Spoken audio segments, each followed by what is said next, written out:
Coca-Cola has Sprite. Pepsi now has a rival in Dr. Pepper. And 7-Up has 2 owners at the same time. Now, that's not a metaphor. If you buy a 7-Up in the United States, your money goes to Keurig Dr. Pepper. Yes, the same company I recently covered. But buy that exact same 7-Up almost anywhere else in the world, and the money goes to PepsiCo. Dr. Pepper's biggest competitor.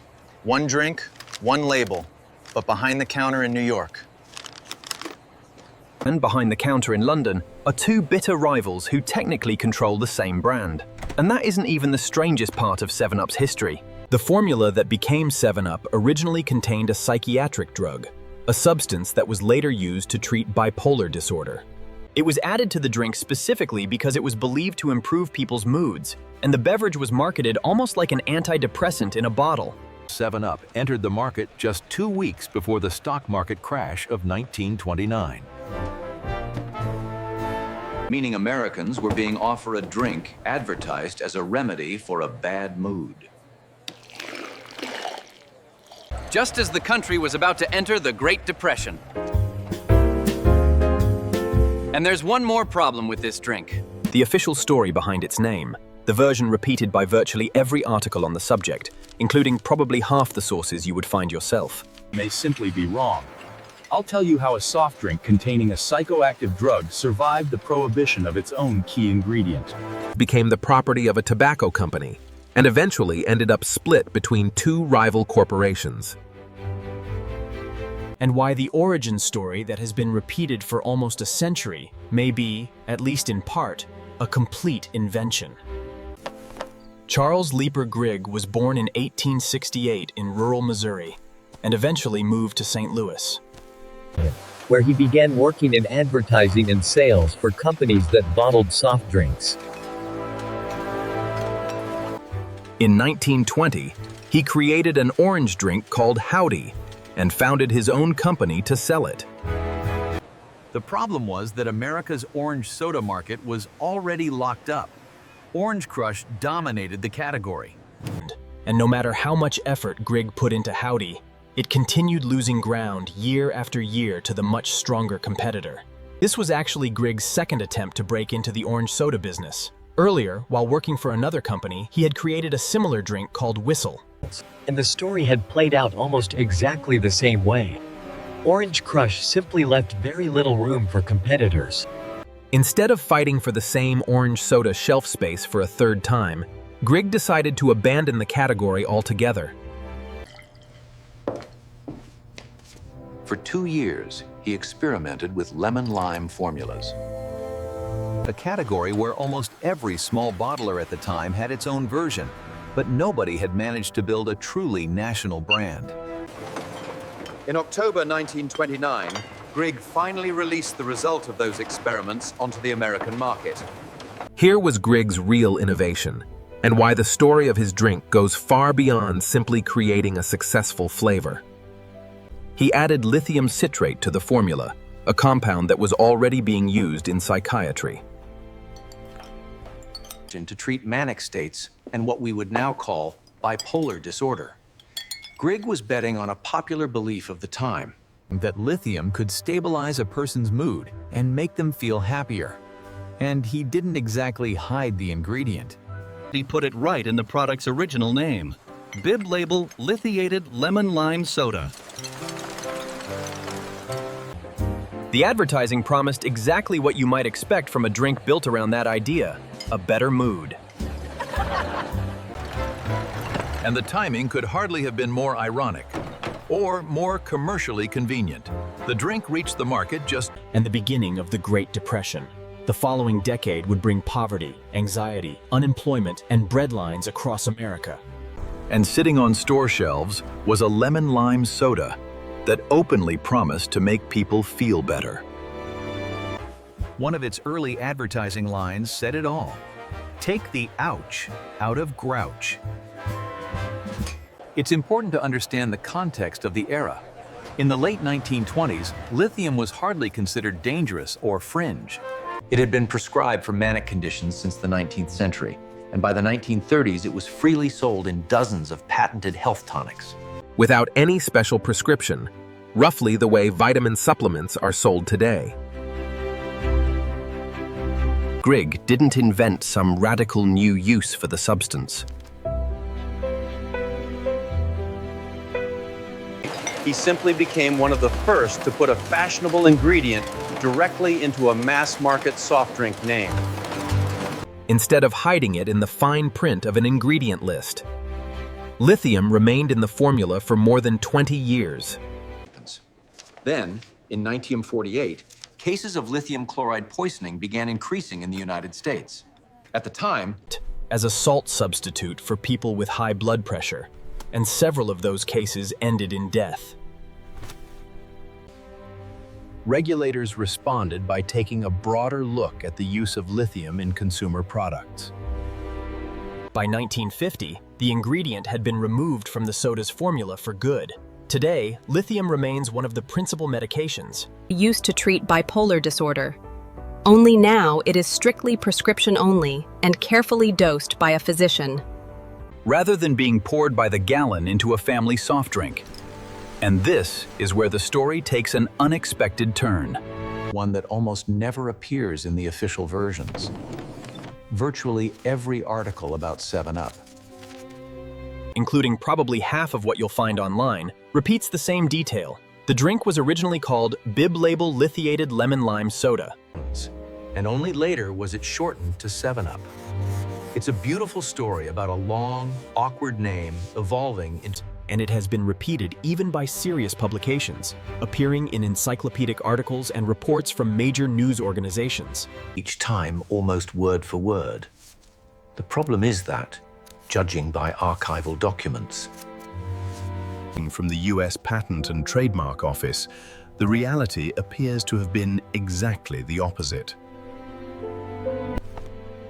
Grig filed a trademark application for 7-Up as early as October 1928. A full year before the drink's official launch, stating that he had been using the name since August of that same year. there are no trademark applications for the name Bib Label Lithiated Lemon Lime Soda in the archives at all. Neither from Grig nor from anyone else. Apparently, this was never the official name of the brand. But simply a description of the formula printed on a temporary label for test batches, something that someone eventually mistook for the actual name of the product. And ever since, that version has simply been copied from one article to another for nearly a century. Accumulating increasingly confident details along the way, even though not a single archival document has ever confirmed it. Curiosity sparked the innovation. Entrepreneurs built the future, and with a little creative spark, they brought refreshment to the world. Grig died in 1940 without ever publicly explaining where the name came from. Decades later, a company spokesperson could only shrug. When journalists asked, it's a mystery. There are dozens of theories, from 7 original ingredients to 7 ounces in the original bottle. There's even a theory involving playing cards and the number of points, but the company has never officially confirmed any of them, and Grig took the answer to his grave. By the 1960s, 7-Up was still a niche product compared with the enormous Coca-Cola and Pepsi brands. In 1967, the advertising agency J. Walter Thompson proposed a move that would completely change the brand's strategy. Instead of competing directly with cola, 7-Up would define itself as its complete opposite. That was the birth of the Uncola. In the commercials, Coca-Cola-style glasses were deliberately turned upside down. As if the entire idea of cola had literally been flipped on its head. The ads were shot in a psychedelic, almost surreal aesthetic, with bright colors and abstract shapes that made the brand visually stand out against the much more conservative advertising of its competitors. The face of the campaign was Trinidadian actor and dancer Geoffrey Holder. And by the standards of late 1960s American advertising, the choice itself was almost revolutionary. Holder became one of the first Black actors to serve as the central face of a major national advertising campaign. It's groovy, baby. Rather than appearing as a secondary character in the background.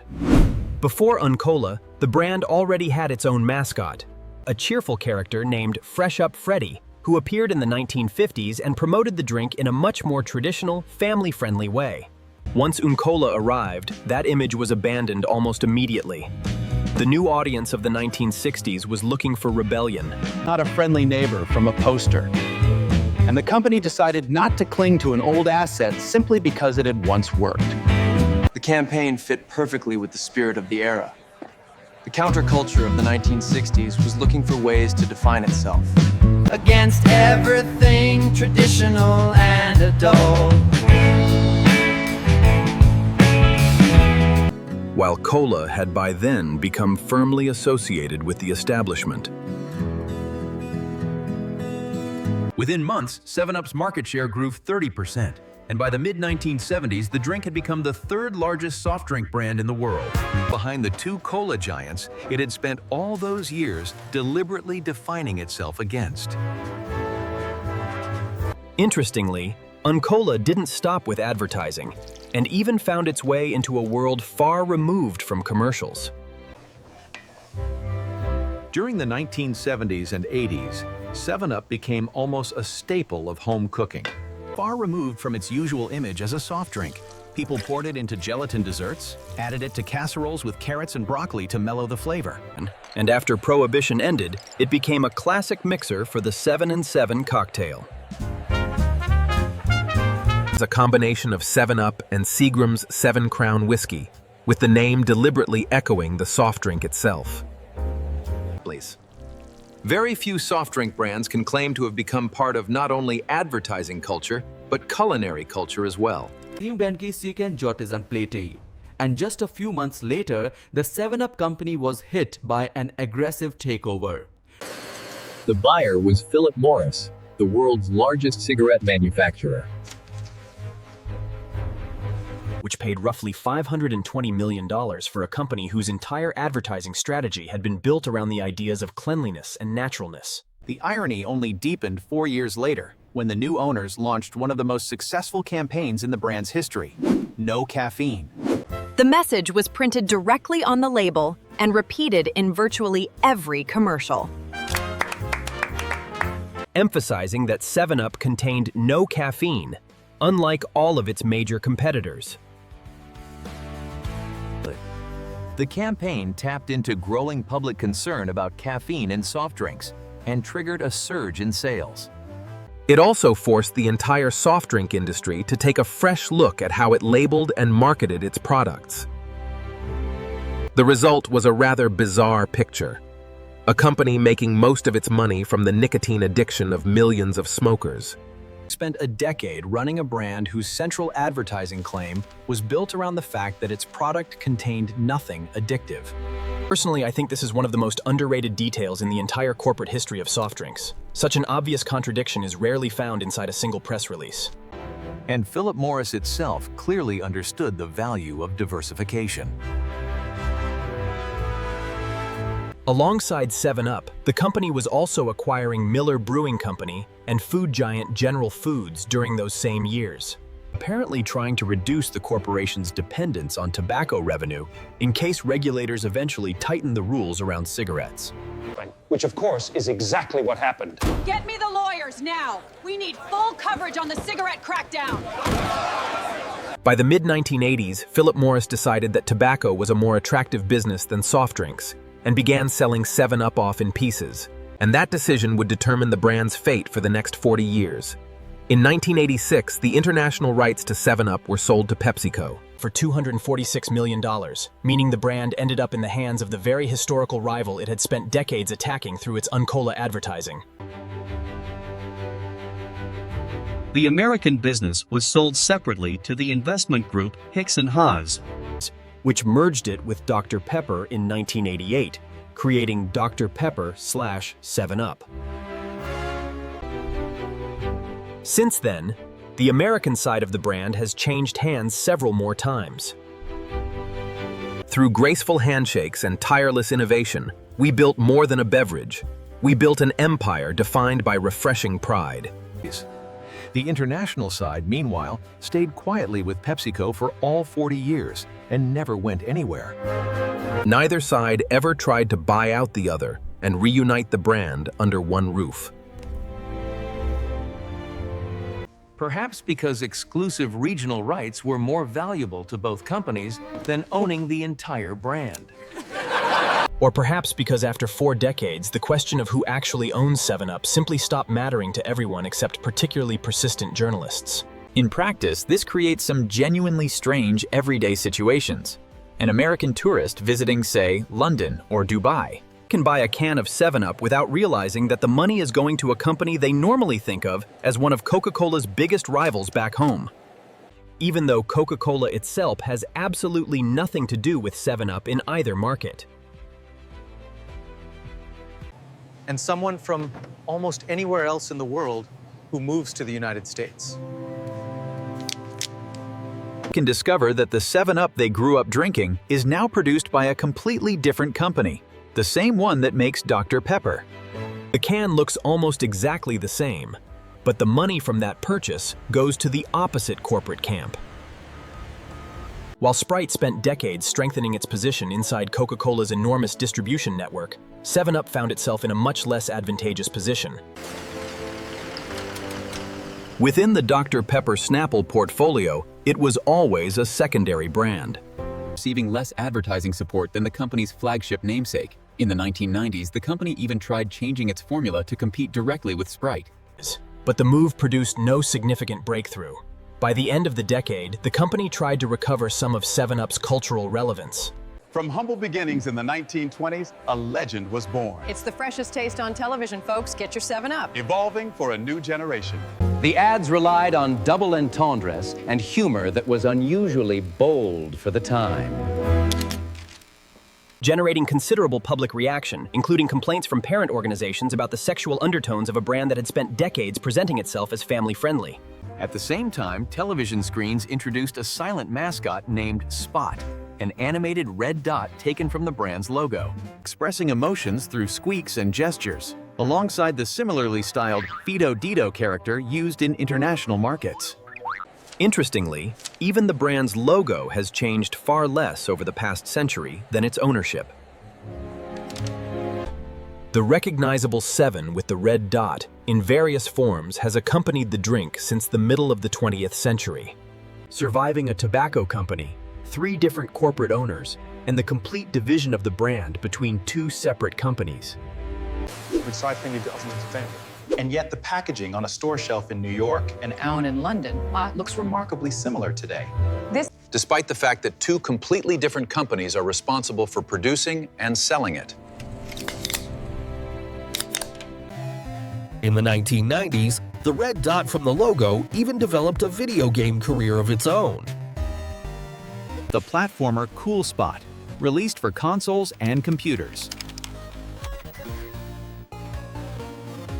Featured the character Spot, rescuing smaller Spot-branded bottles scattered throughout the levels from a villain. The game was successful enough for critics to consider it one of the better advertising game tie-ins of the 1990s. A rare case where a marketing product for a soft drink was praised as a legitimate video game in its own right. Rather than dismissed as nothing more than a promotional stunt. Today, 7-Up consistently trails Sprite in the lemon-lime soda market in most places around the world. Part of that can be attributed to less aggressive marketing, and part to the simple consequences of split ownership. When the same brand belongs to 2 different corporations with different priorities in different parts of the world, it becomes difficult to build a unified global strategy that can operate as consistently as Coca-Cola has done with Sprite for decades. There is also an amusing connection to my 2 previous stories. While Dr. Pepper spent years steadily overtaking Pepsi in the United States, through seasonal limited edition flavors, that same Dr. Pepper Snapple portfolio spent decades underinvesting in its own lemon-lime asset, 7-Up, allowing Coca-Cola's Sprite to pull comfortably ahead on that separate front. The same corporate portfolio was effectively winning its war against Pepsi in one product category while losing its battle against Coca-Cola in another. Issues. Simply because resources and management attention are finite. even inside a multi-billion-dollar corporation. At the same time, PepsiCo itself ended up in an almost mirror image situation. The company that already has its own lemon-lime drink, Mirinda, in parts of its portfolio, and competes directly with Sprite around the world, also controls the international rights to 7-Up, the historic rival of the cola giants.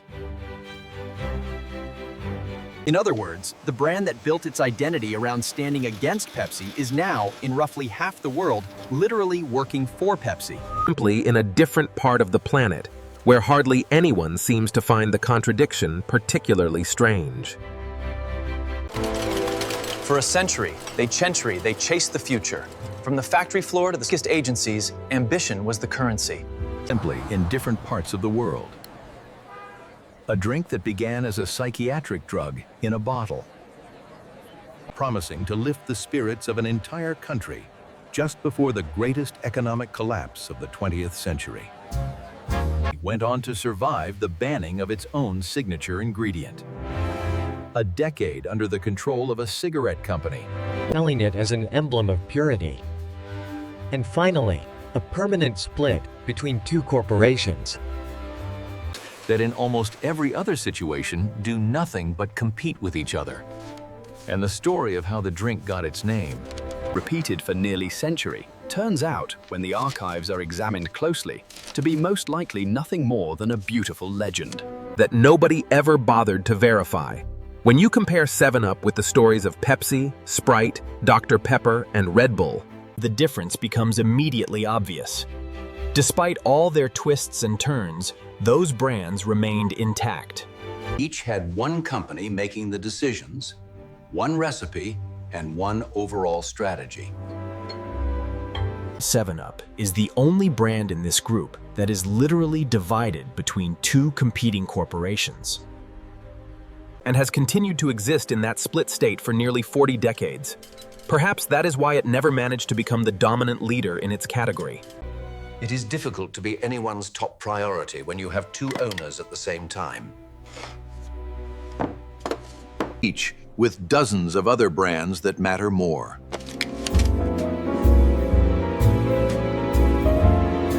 If you enjoyed this story, subscribe. There's more coming.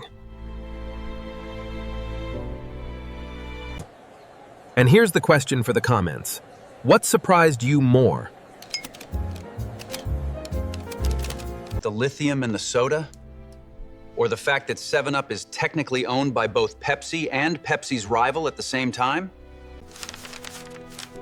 Personally, the hardest part for me to write was the story behind the name. It's frustrating to discover that a story repeated for almost a century was probably nothing more than someone's mistake. And copied by dozens of writers until it eventually became an established fact.